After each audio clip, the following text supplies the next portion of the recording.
My dear students, good morning. Today we will read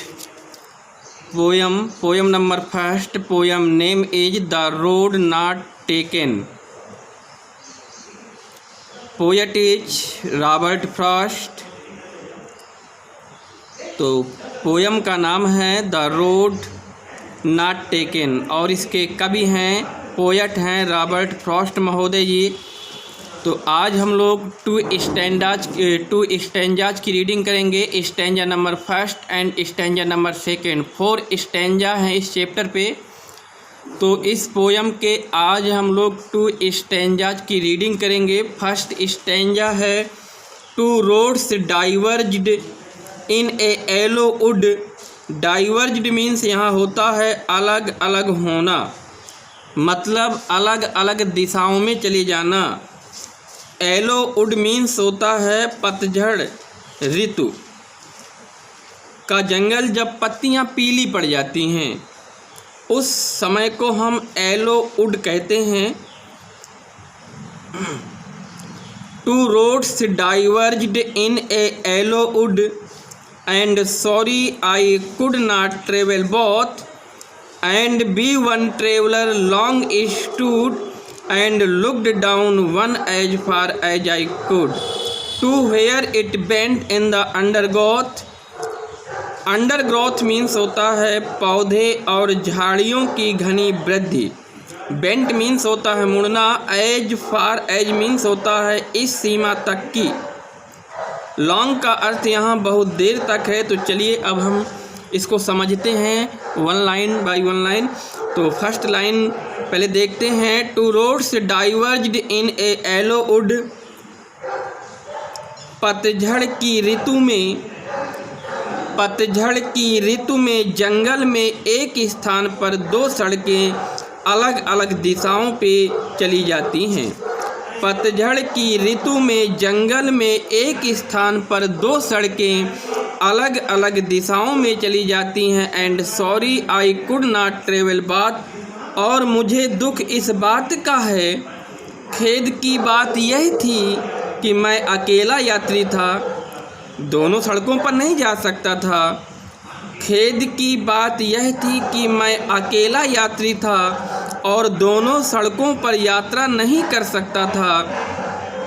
and be one traveller long stood. मैं बहुत देर तक खड़ा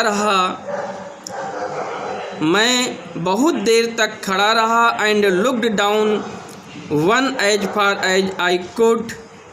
फिर मैंने एक सड़क की ओर देखा जहाँ तक मेरी दृष्टि जा सकती थी.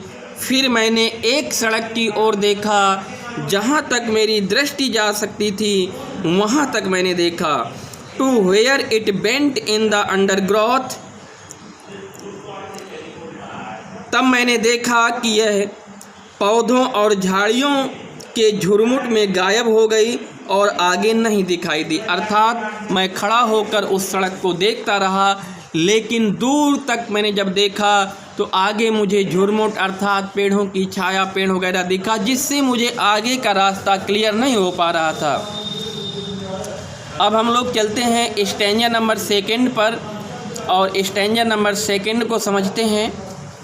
Then took the other just as fair and having perhaps the better claim because it was grassy and wanted wear, though as far that the passing there had warned them really about the same. Fair means यहाँ अर्थ है उचित या सही. The better claim का मतलब है यहाँ पर अधिक अच्छा. Grassy means होता है घसियाला, मतलब घास से ढका हुआ. वांटेड बियर मीन्स होता है उस रास्ते पर यात्री नहीं गए थे. इस मीनिंग पर ज़रा ध्यान दीजिए, थोड़ा सा चैप्टर के अकॉर्डिंग मीनिंग है. वांटेड बियर मतलब उस रास्ते पर यात्री नहीं गए. वॉर्न मीन्स होता है इस्तेमाल के कारण घिस गई हो, मतलब वो रास्ता में ज़्यादा चल रहे हैं इसलिए पैरों के चिन्ह बन गए हैं. अबाउट द सेम बराबर ही. तो चलिए अब वन बाई इसको रीडिंग करते हैं और इसके अर्थ को सही तरीके से समझते हैं. Then took the other just as far and having perhaps the better claim. फिर मैं दूसरी सड़क पर चल पड़ा, वह भी उतनी ही उपयुक्त थी और शायद ज़्यादा ठीक थी. Because it was grassy and wanted wear, क्योंकि उस पर घास उगी हुई थी और वह अधिक उपयोग में नहीं आई थी। Though as far that the passing there had worn them really about the same, वहाँ से गुजरने वाले राहगीरों के द्वारा दोनों सड़कों का समान रूप से उपयोग किया गया था। अब इसके 2 स्टैंजाज बचे हैं जो हम लोग अगले वीडियो पे इनको रीड करेंगे। तो आज हम लोग 2 स्टैंजाज की रीडिंग करेंगे और नेक्स्ट डे में हम लोग जो 2 स्टैंजाज इसके बचे हैं उनकी रीडिंग करेंगे। Thanks my dear students.